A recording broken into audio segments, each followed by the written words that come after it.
தென்றலோடாடும் நாணலே. அத்தியாயம் 12. தன் மகனிடம் கூறியது போன்றே அவனின் ஆசையை நிறைவேற்றிக் கொள்ள முடிவு செய்தார் ராஜயோகேஸ்வரி.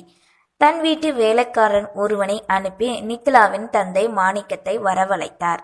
எக்ஸ்போர்ட் தலைவர், அதுவும் தற்போதைய எம்எல்ஏவின் மனைவி எஜமானி அம்மா என்பதால் தன் வேலைகளை கூட ஒதுக்கி வைத்து விஜயனின் வீட்டின் முன் வந்து நின்றார். இதை எதையும் அறியாத விஜயன் வெளியே செல்ல கிளம்பி வர, வாசலில் நித்திலாவின் தந்தையை கண்டதும், வாங்க வாங்க, உள்ளக வாங்க, இன்முகத்துடன் வரவேற்று உள்ளே அழைத்தான். இருக்கட்டும் தம்பி, எஜமானி வர சொல்லியிருந்தாங்களாமே, அதான் என்ன செய்தின்னு கேட்டுட்டு போகலான்னு வந்தேன் தம்பி என்று கரங்களை கட்டிக்கொண்டு பணிவாய் கூறினார். அதுக்காக வெளியேவா நிற்கிறது, உள்ளக வாங்க என்றவாறு வற்புறுத்துதலோடு உள்ளே அழைத்து செல்ல, வேலை செய்த அங்கிருந்த வேலையாட்கள் அனைவருக்கும் விஜயனின் செய்கை புதிதாகவே இருந்தது. வேலையாட்கள், ஊரில் இருப்பவர்கள் அனைவரையும் அன்னையைப் போல் காலுக்கு செருப்பாகவே நினைக்கும் விஜயன் இதுவரை வேலை செய்பவரை தவிர யாரையும் வீட்டினுள் அழைத்து செல்லாதவன் இப்படி இன்முகத்துடன் பணிந்து அழைத்து செல்லவே அனைவரும் ஆச்சரியத்துடன் இருந்தனர். அதே நேரம் பெட்ரோல் போட்டுவிட்டு வந்து அதன் பில்லையும் காரின் சாவியையும் காலில் அமர்ந்திருந்த ராஜயோகேஸ்வரியிடம் கொடுத்து கொண்டிருந்தார் டிரைவர். தன் மகன் யாரையோ அழைத்து வருவதை கண்டு நிமிர்ந்தவர் மாணிக்கத்தை பணிவாய் அழைத்து கொண்டு வரும் விஜயனை கண்டவர் டிரைவர் அவர்கள் என்ன பேசப் போகிறார்கள் என்பதை ஒருவாறு யூகித்து கொண்டார். சரி நீ போ, டிரைவரிடம் உரைக்க சரி என தலையசைத்து விட்டு அவன் வெளியே சென்றான். ராஜயோகேஸ்வரியின் முன் கரங்களை கட்டிக்கொண்டு வந்து நின்றார் மாணிக்கம். வா மாணிக்கம், எப்படி இருக்க? இந்த வருஷம் அறுவடையெல்லாம் எப்படி இருக்குது? ஏன் நிக்கிற, உட்காரு என்க. இல்லம்மா இருக்கட்டும், வர சொல்லியிருந்ததா சொன்னாங்களே.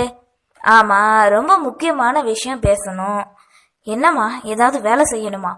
அதெல்லாம் இல்ல மாணிக்கம், அதுக்குத்தான் 1க்கு 10 பேர் இருக்காகல்ல.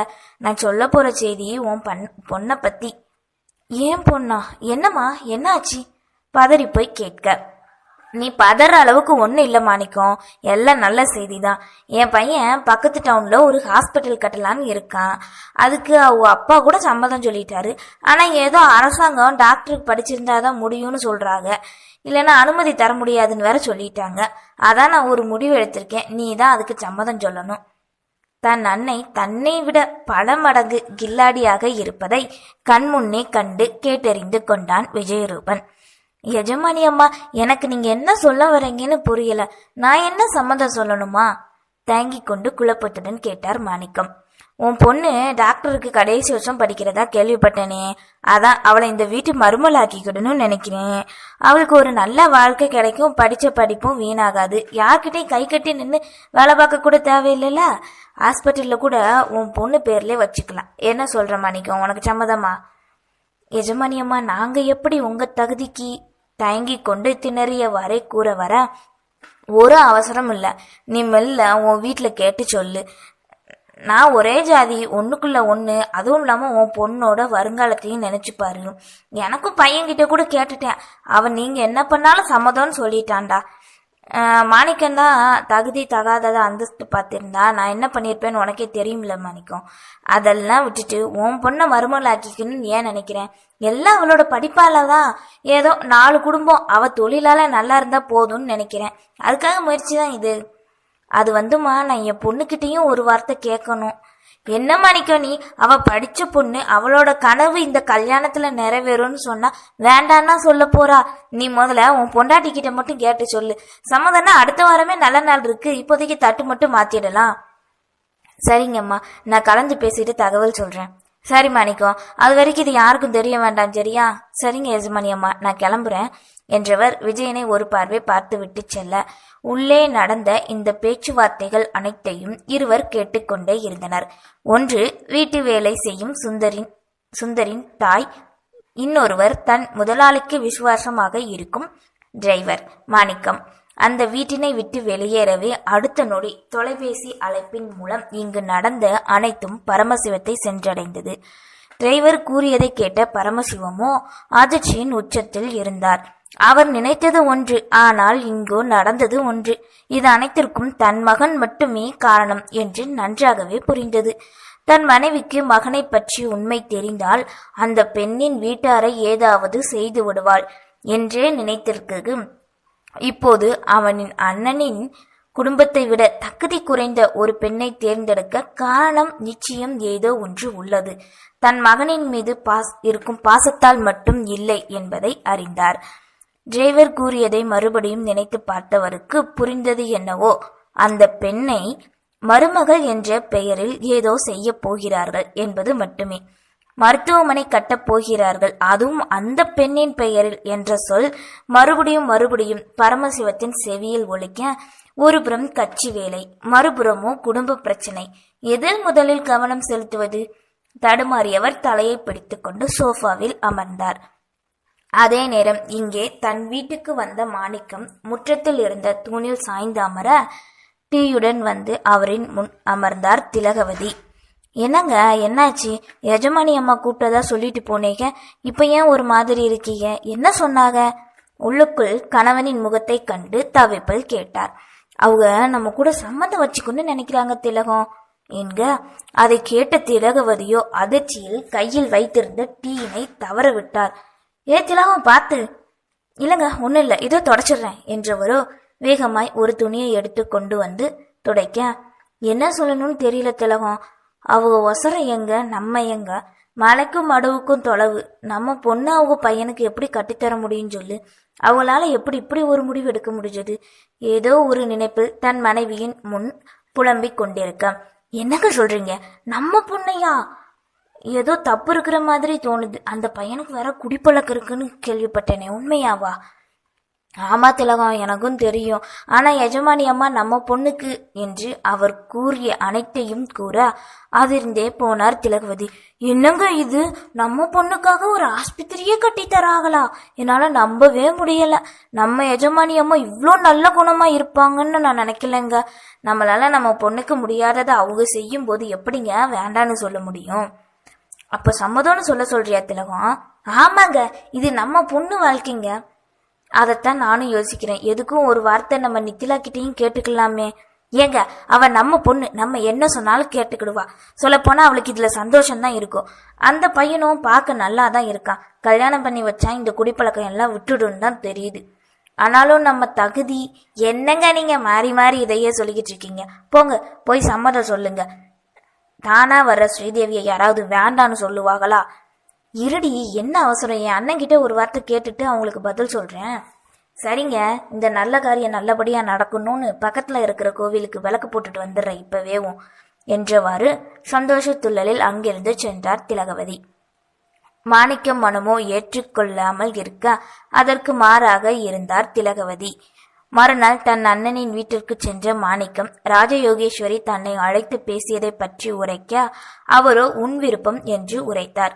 அருகில் இருந்த தனியனோ தன் தோழனை பற்றி பெருமையாக மேலும் மேலும் கூறிக்கொண்டே இருந்தான். தன் மகளின் கனவு டாக்டர் ஆக வேண்டும் என்பது மட்டுமே மனதில் இருக்க மாணிக்கமும் ராஜயோகேஸ்வரியிடம் சரி என்று சம்மதம் உரைத்தார். அடுத்த வாரத்திலேயே அனைவரையும் அழைத்து நிச்சயம் செய்து விடலாம் என்று முடிவெடுத்தனர். நித்திலாவை அலைபேசியில் அழைத்த மாணிக்கம் வார இறுதி வருமாறு உரைக்க அவளோ முக்கியமான பரீட்சை நேரம் என்பதால் வர மறுத்தாள். தன் மகள் வந்ததும் நேரில் சொல்லிக் கொள்ளலாம் என்று மாணிக்கம் நினைக்க அவளோ வர முடியாதது என்றதும் அவள் இல்லாமலே நிச்சயத்தை முடித்து விடலாம் என்று முடிவு செய்தனர் அனைவரும்.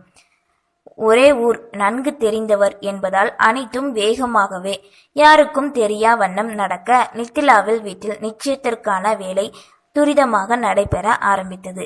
நாட்கள் சென்று இன்னும் மறுநாள் மாலை நிச்சயம் நடைபெற இருக்க அப்போதுதான் தகவல் கொஞ்சம் கொஞ்சமாக வெளிக்கசைய ஆரம்பித்தது. மாணிக்கம் தன் சொந்தங்கள் அனைவருக்கும் அலைபேசியில் அழைப்பு விடுத்து கொண்டிருந்தார். ராஜயோகேஸ்வரி தன் கணவனை அழைத்து அவசரமாக நாளை காலை வருமாறு கூற அவள் எதற்கு தன்னை அழைக்கிறார் என்று தெரிந்தே முக்கிய வேலை இருப்பதாக கூறி மறுத்தார் பரமசிவம். தந்தையின் மறுப்பில் அதிக கோபம் கொண்ட விஜயரூபன் மனதிற்குள் புதைத்து கொண்டு நித்திலாவை கரம் பிடிப்பதற்காக பொறுமையுடன் காத்து கொண்டிருந்தான். சுந்தரின் தாய் ராஜயோகேஸ்வரியின் வீட்டில் வேலை செய்ய அவர்கள் செய்யும் ஏற்பாடு புரிய அதிகாலை நேரம் எதையோ பற்றி யோசித்தவாறு தன் வீட்டில் சமைத்து கொண்டிருந்தார். அதே நேரம் வேலைக்கு செல்ல கிளம்பி கொண்டு வந்த சுந்தர் அவனுக்கும் தன் கணவனுக்கும் இரவு உணவினை பரிமாறியவாறு, என்னங்க உங்களுக்கு ஒரு விஷயம் தெரியுமா என்க. அடியே மொட்டையா சொல்லிட்டு கேட்டா என்னடி அர்த்தம்? எஜமானி அம்மா மகனுக்கு நாளைக்கு சாயந்தரம் நிச்சயம் பண்ண போறாகலாம் என்க. அதனை கேட்ட சுந்தரோ அதிர அவனின் நினைவில் உயிர்விட துணிந்த இளையமதியே வந்து நின்றாள். அப்படின்னா நான் 1 மாசத்துக்கு முன்னாடியே டண்டோரா போட்டு சொல்லியிருப்பாங்களேம்மா உன் எஜமானி அம்மா, ஆனா அப்படி எதுவும் தெரியலையே.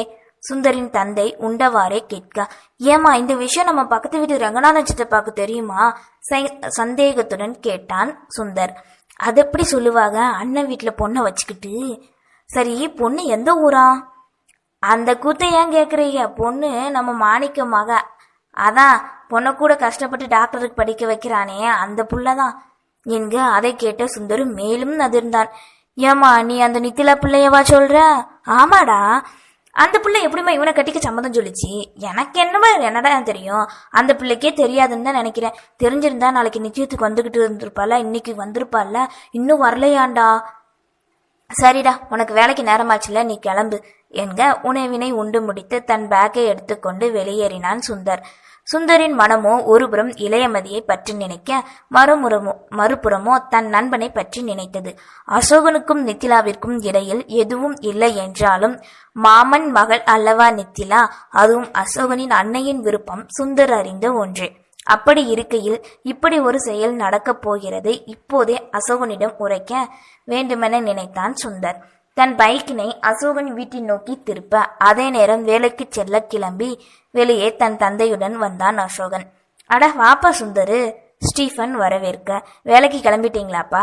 ஆமாப்பா, சரி நான் போயிட்டு வரேன் என்றவாறு அசோகனின் தந்தை கிளம்பவே பைக்கினை நிறுத்தி கொண்டு தன் நண்பனின் அருகில் வந்தான்.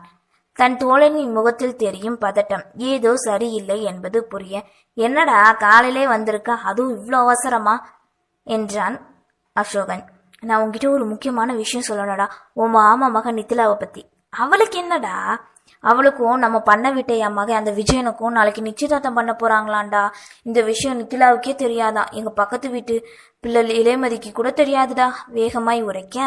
என்னடா சொல்ற, உண்மையாவா? ஆமாடா, என் மாமனுக்கு என்ன புத்தி மழுங்கி போச்சா? அவனோட குணம், அவன் எப்படிப்பட்டவன் தெரிஞ்சும் எப்படிடா சம்மதம் சொல்லி இருக்காரு? ஓ, இதுக்குத்தான் வீட்டை வெள்ளடிச்சு ரெடி பண்றாங்களோ? இருக்கட்டும், அந்த விஜய் எப்படி என் மாமா மகளை கல்யாணம் பண்றான்னு பாத்துறேன். டேய், ஏதாவது அவசரத்துல தப்பு பண்ணிடாதடா, இது 2 பொண்ணுங்களோட வாழ்க்கைடா. தெரியும்டா. சரி, என்ன பண்ண போற? நான் தடுக்க போய் என்ன பண்ணாலும் அது அவங்களுக்கு குத்தமா தான் தெரியும். அதுக்கு எங்க அம்மாவை தான் ஏதாவது சொல்லி அவமானப்படுத்துவாங்க. அதுக்காக என்னால இதை இப்படியே விட முடியாதுடா. அந்த நித்திலா சொன்னா மட்டும்தான் அந்த நிச்சயத்தை நிறுத்துவாங்க. ஆனா அந்த புள்ளதான் இங்க இல்லையேடா. வர வைக்கிறேன். எப்படிடா? நானே போறேன் கோயம்புத்தூருக்கு.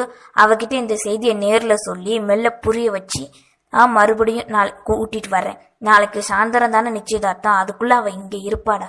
டேய், எனக்கு என்னமோ சரியா படலடா.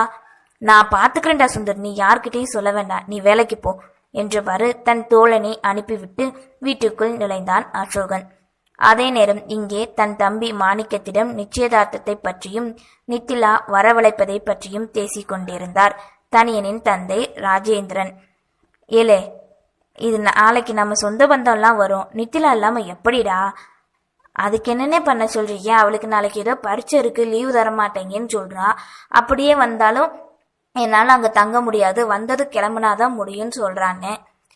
சரி, அப்போ ஒண்ணு பண்ணலாம். நாளைக்கு காலையில தான் ஈரோட்ல இருந்து கதிரும் அவன் பொண்டாட்டி குழந்தைங்க எல்லாருமே வர்றாங்க, கார்ல தான் வர்றாங்க. அவனை போய் கூட்டிட்டு வர சொல்லிடலாம் நித்திலாவை. வந்ததும் மறுநாளே அவன் கூடவே கிளம்பிடட்டும். சரிண்ணே, இதுவும் நல்ல யோசனையா தான் இருக்கு.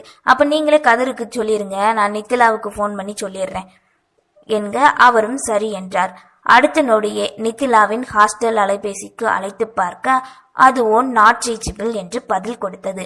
இப்போது கிளம்பினால் மாலை நித்திலா இருக்கும் இடத்திற்கு சென்று விடலாம் என்று நினைத்து அசோகன் கிளம்ப தன் மகனை அழைத்து மறுநாள் நித்திலாவை அழைத்து வருமாறு கூறினார் ராஜேந்திரன். நித்திலாவின் நல்ல நேரம் அவளை வந்து சூழ்ந்து விதியால் பயனால் கெட்டதாக மாறியதை காண்போம். நன்றி.